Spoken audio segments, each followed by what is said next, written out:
Now, the spirit of Antichrist has been in the world and is in the world now and is flourishing under the kingdom of darkness. This individual is the most horrible embodiment of that spirit in one person. Now, what kind of a person would this be? I want to help you to understand that by giving you a picture. I don't want you to think of Antichrist as some kind of an abstract term. This is an actual person. And there's a model for this person, and I know it's a horrible thing to talk about this individual, but looking through human history, the most obvious and most well-known model for this kind of person is Adolf Hitler. Adolf Hitler desired to rule the world. He had global designs. Secondly, he decided that he would destroy the Jews. This puts him right at the heart and soul of all anti-God, anti-Christ efforts, attempted to destroy the Jews in order to destroy the purposes of God through them. Adolf Hitler was not just a man bereft of his senses or driven by bizarre passions. He was demon-possessed at the most profound level. He is a prime example of the coming Antichrist who will be Satan-filled. There's a fascinating book called The Morning of the Magicians by Louis Pauwels and Jacques Bergier, Avon Books, 1969, written the year I came here. That was an amazing thing to read that book, The Morning of the Magicians, because it talks about Adolf Hitler.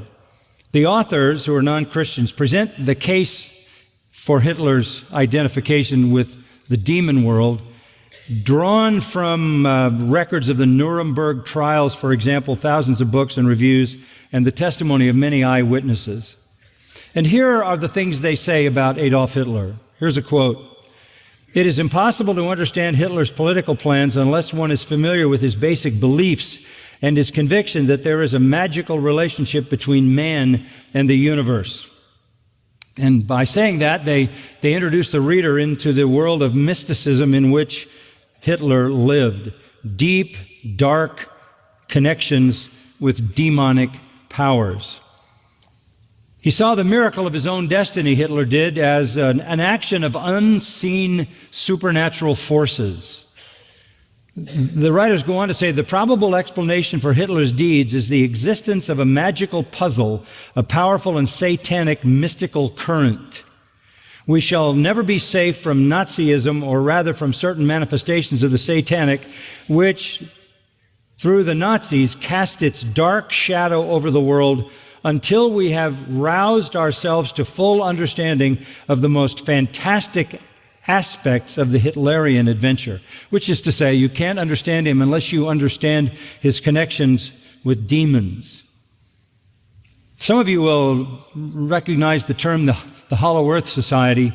Goes back a couple of centuries.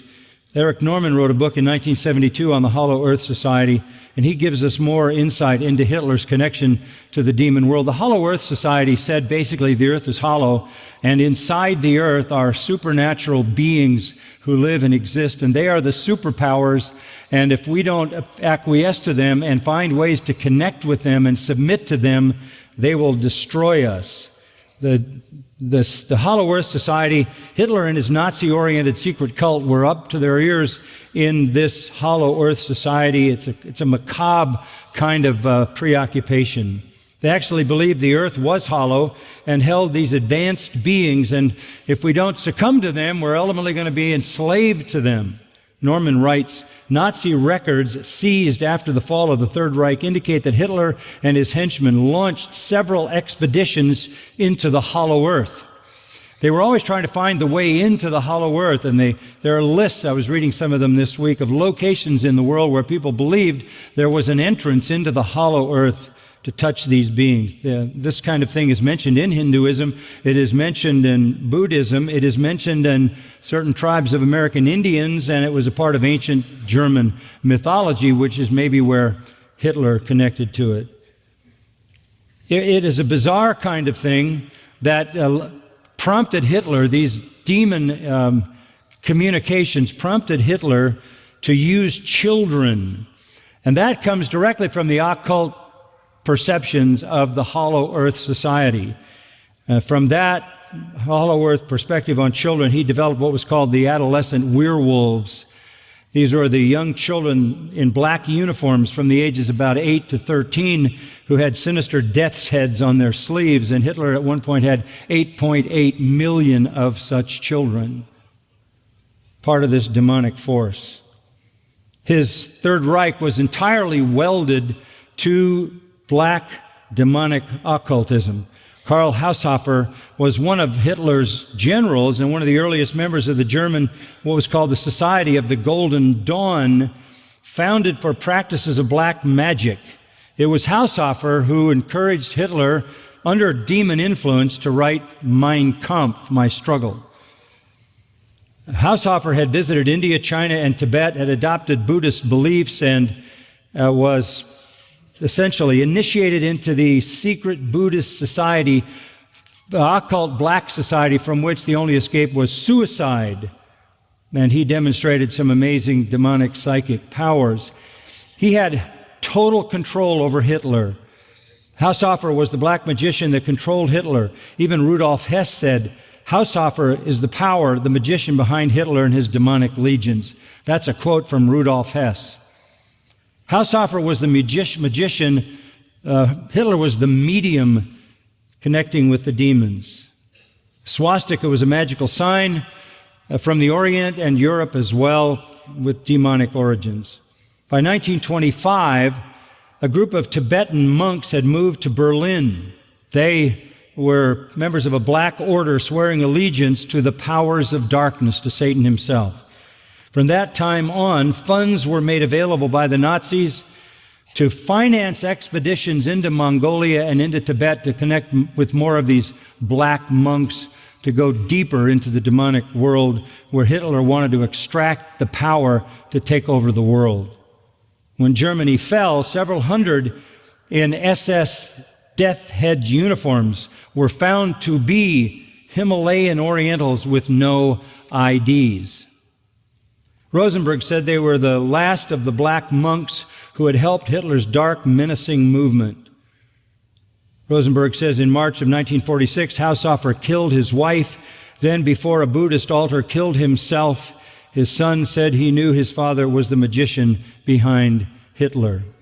The 7 founders of Nazism were all deep into the occult. The Morning of the Magician says, and I quote, "One cannot help but think of him as a medium," that is Hitler. For most of the time, mediums are ordinary, insignificant people. Suddenly they are endowed with what seems to be supernatural powers.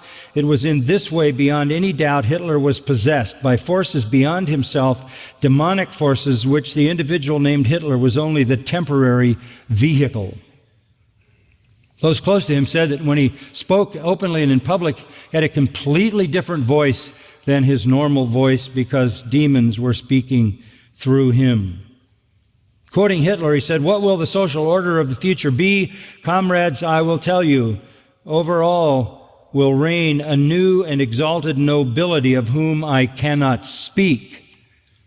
He was literally talking about demon rule. He was possessed of Satan. He was the tool by which Satan thought to take demonic control over the whole world. In interviewing witnesses of Hitler's behavior, one eyewitness account was striking to me. Here's the record of an eyewitness. A person close to Hitler told me that he wakes up in the night screaming and in convulsions. He calls for help and appears to be half paralyzed. He is seized with a panic that makes him tremble until the bed shakes. He utters confused and unintelligible sounds, grasping as if on the point of suffocation. Hitler was standing in his room, swaying and looking all around as if he were lost. "It's he, it's he, it's he. He's come for me," he groaned. His lips were white. He was sweating profusely. Suddenly he uttered a string of meaningless figures, then words and scraps of sentences. It was terrifying. Suddenly he screamed, "There, there, over in the corner. He is there," all the time stamping his feet and screaming. Quoting Hitler, he said, "There is another species of humanity which doesn't deserve the name humanity, left as a relic of some baser form of life, created along with hideous, crawling creatures, gypsies, Negroes, and Jews. Hitler goes on, they are as far removed from us as animals are from humans. I do not mean I look on Jews as animals. They are much further removed from animals than we are. They are creatures outside nature, end quote. And so he butchered 6 million of them and wanted to kill every Jew on the earth. This is the spirit of Antichrist doing essentially what all the others tried to do throughout all of human history, and that is obliterate the purposes of God through the people of Israel. That's why it was the Jews and not some other group of people. Although he said the things he did about the gypsies and, quote, the Negroes, it was the Jews that he was really after. I know that's horrible to consider all of this about Adolf Hitler, but I want you to understand that when we talk about the Antichrist, we're not talking about some kind of abstract idea, because here is a model of that kind of person. Anti-God, anti-Christ, Satan-driven, demon-possessed, essentially trying to unleash hell on earth. This final man of lawlessness, this son of destruction, will be Satan's tool to destroy Israel, blaspheme God, blaspheme Christ, destroy all worship except the worship of himself, lead the entire world to hell. And as John said, there are many antichrists. There's a spirit of rebellion at all times against God, against Christ. It's always been there. It's not new, but it will find its way into this incredibly powerful